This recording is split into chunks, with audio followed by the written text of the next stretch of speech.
계속해서 대전, 세종, 충남 소식 전해드립니다. 대전과 세종, 천안과 공주 등 충남 4개 시군에 오늘 폭염주의보가 내려진 가운데 불볕더위가 절정에 달했습니다. 오늘 낮 최고 기온은 세종 34.5도, 논산 33.9도, 대전 32.9도 등 대부분 지역 수온주가 33도 안팎까지 치솟았고 보령, 천안, 아산, 부여에는 오존주의보가 내려졌습니다. 장마 전선이 북상하면서 내일은 새벽에 충남 서해안 지역부터 장맛비가 시작돼 모레까지 30에서 80mm, 많은 곳은 120mm 이상 내리겠습니다. 장맛비가 내린 뒤 한낮 수온주는 30도 아래로 떨어져 불볕더위는 누그러지겠고 오는 일요일에 다시 장맛비가 오겠습니다. 6.25 전쟁 제68주년 기념식이 오늘 대전시청과 세종시민회관에서 각각 열렸습니다. 이 자리에는 6.25 참전용사와 보훈가족 등이 참석해 자유와 평화를 지키려 나섰던 참전용사들의 숭고한 희생 정신을 기렸고 최근 남북 정상회담 등으로 기대되는 평화와 공존 시대 새로운 대한민국을 만들어가자고 뜻을 모았습니다. 충남 보훈관이 내포 신도시 보훈공원에 준공돼 본격 운영에 들어갔습니다. 지난 2015년부터 94억 3,700만 원이 투입돼 조성된 충남 보훈관은 대일항쟁과 6.25 전쟁, 베트남전 등 현대사의 각 시기별 전쟁과 아픔을 간접 체험할 수 있는 가상현실과 VR 기술 체험 공간을 갖췄습니다. 충남도는 추모를 넘어 평화와 번영의 가치를 새기는 애국 화합의 공간으로 조성해 최근 개관한 충남도서관, 내년 착공할 자연 놀이터를 연계한 내포 신도시의 랜드마크로 만들 계획이라고 밝혔습니다. 허태정, 양승조 대전과 충남시도지사 당선자가 정부 부처를 잇따라 방문해 지역 현안에 대한 국비 확보에 나섰습니다. 허 당선자는 옛 충남도청사 활용과 충청권 광역철도 1단계 건설, 도시철도 2호선 트램 조기 착공의 예산 반영을, 양 당선자는 디스플레이 혁신공정 플랫폼 구축을 비롯해 충청산업문화철도 사전타당성 조사, 평택 당진항 진입도 등 12건의 지역 현안을 관련 정부 부처에 전달했습니다. 박범계 더불어민주당 대전시당 위원장 겸 수석 대변인이 자신의 페이스북을 통해 당대표 출마 의사를 밝혔습니다. 박 위원장은 민주당 전당대회 당대표 출마를 준비하며라는 제목의 페이스북 글을 통해 젊음을 바탕으로 일 잘할 유능한 혁신가로 자리매김하고 싶다며 혁신의 선봉으로 돌풍을 일으키겠다고 밝혔습니다. 민주당 주류인 이른바 친문계 인사 가운데 대표 경선 출마를 공식화한 것은 박 위원장이 처음으로 7선의 이해찬 의원의 출마 여부와 당내 경선 구도에 관심이 모아지고 있습니다. 최근 천안의 한 아파트에서 입주민 실수로 흉기가 떨어지는 일이 있었죠.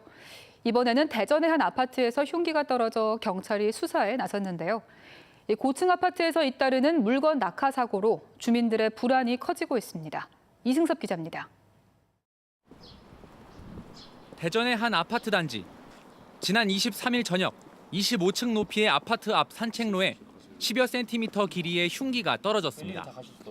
낙하물은 주말 저녁 아파트 단지 산책로 한가운데에 떨어져 하마터면 인명피해로 이어질 뻔했습니다. 마침 아파트 주민이 현장을 지나가고 있었지만 다행히 화를 면했습니다. 주민들은 불안을 호소하고 있습니다. 불안하죠. 순간 이렇게 지나가다 맞으면 좀 무섭죠. 또 그런 일이 또 일어날 수도 있는데. 지난달 천안의 한 아파트에서는 20층 입주민의 실수로 길이 30cm의 흉기가 인도에 떨어졌습니다. 또 보도블록과 아령 등 온갖 물건들이 아파트 아래로 떨어져 주민들을 위협하고 있습니다. 전문가들은 주민들의 안전의식 개선이 가장 중요하다고 입을 모읍니다. 아무리 가벼운 물건이더라도 높은 위치에서 떨어지면 상당히 위험하기 때문에 자녀를 둔 부모님들이나 부모님 스스로라도 이렇게 낙하물이 없도록. 경찰은 떨어진 흉기에서 지문을 감식하고 입주민 탐문 수사를 계획하는 등 정확한 사건 경위를 조사하고 있습니다. MBC 뉴스 이승섭입니다. 전국 최초 공공어린이 재활병원 유치를 위한 경쟁이 가열되면서 민선 7기 대전시의 첫 국책사업 유치 과제가 될 전망입니다. 보건복지부에 따르면 다음 달 16일까지 공공어린이 재활병원 건립을 위한 지자체 한 곳을 공모하는데 대상은 충남권과 경남권, 그리고 전남권 8개 도시로 좁혀진 것으로 알려졌습니다. 대전시는 어린이 재활병원 위탁 운영기관을 다음 달 9일에서 11일 사이 선정한 뒤 복지부에 사업 계획을 신청할 계획입니다. 특히 많은 지자체들의 지방선거 당선자들이 어린이 재활병원 건립을 공약으로 내건 상태여서 유치 성사 여부가 민선 7기 대전의 첫 과제가 될 전망입니다. 지난달 23일부터 시작된 노조 파업으로 한 달 넘게 파행 운행이 계속된 세종시 버스 파업이 노사의 잠정 합의안 도출로 이르면 이번 주 중 정상화될 전망입니다. 세종교통공사와 노조는 공사가 제시한 4% 임금 인상안을 노조가 수용하고 대신 공사는 버스기사에 대한 처우를 실질적 정규직으로 보장하는 방안에 잠정 합의하고 막판 협상에 들어갔습니다. 협상이 타결될 경우 노조는 조합원 찬반 투표를 거친 뒤 모레 공사 측과 충남지방노동위원회에서 협상안에 최종 합의할 예정입니다.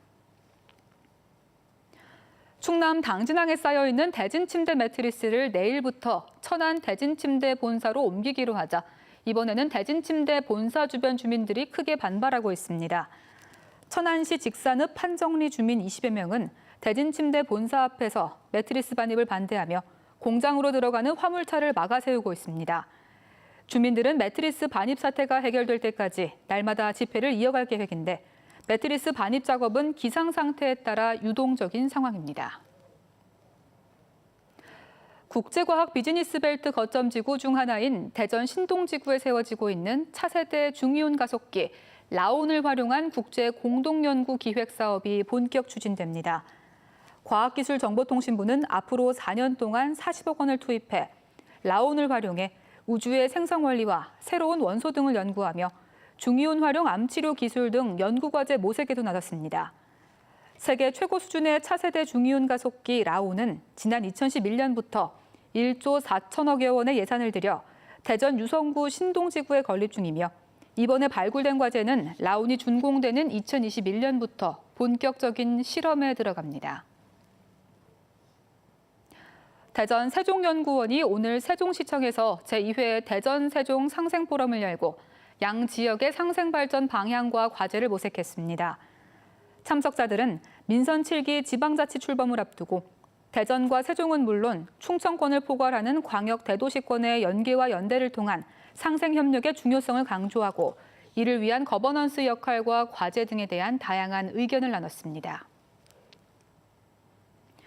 미국과 콜롬비아, 에콰도르 등 해외 4개국 대학생 일원 28명이 오늘 한남대에서 열리는 2018 한국 한문화 프로그램에 참여해 앞으로 한 달간 다양한 한국 문화를 체험할 예정입니다. 이들은 세계 유일의 분단 국가인 한국의 비무장지대를 비롯해 한옥마을과 전쟁기념관 등을 둘러보며 한반도 역사를 배우고 지역 대학생들과 친분을 쌓게 됩니다.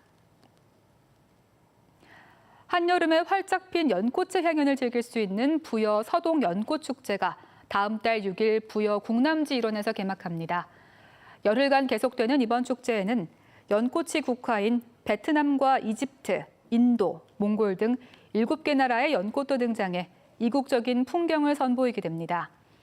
부여구는 축제가 끝나는 다음 달 15일까지 행사장 내 식품 판매업소와 음식점, 숙박업소를 대상으로 특별 위생점검을 실시할 계획입니다. 연매출 1,000억 원 수준의 지역 중대형 유통업체들은 여전히 지역 상생 부분에 인색하다는 지적입니다.